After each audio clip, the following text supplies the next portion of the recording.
વડોદરાની ઠગ ટોળકીએ ખોટા નામ ધારણ કરી મુંબઈ પાસેના મીરા રોડ ખાતે ફ્લેટ તેમનો હોવાનું ખોટી રીતે જણાવી ફ્લેટ વેચવાના બહાને 34 લાખ રૂપિયાથી વધુની રકમ ફરિયાદી પાસેથી પડાવી લઈ ઠગાઈ કર્યાના ગુનામાં 7 મહિનાથી નાસ્તા ફરતા વડોદરાના 2 આરોપીને વડોદરા શહેર ક્રાઇમ બ્રાન્ચે ઝડપી પાડ્યા છે।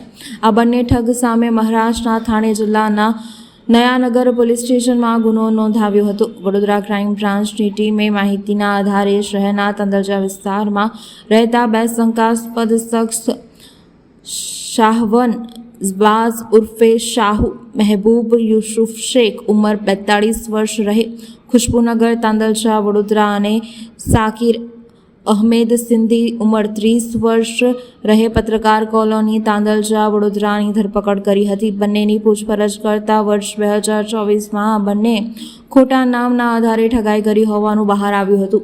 આ અંગે બંને સામે મહારાષ્ટ્રના થાણે જિલ્લાના નયાનગર પોલીસ સ્ટેશનમાં વર્ષ 2024માં ગુનો નોંધાયો હતો અને આ બંને ત્યારબાદ નાસ્તા ફરતા જણાયા હતા। બંનેની અટકાયત કરી મહારાષ્ટ્રના નયાનગર પોલીસ સ્ટેશનમાં જાણ કરી વધુ તપાસ માટે તેને સોંપવામાં આવ્યો છે।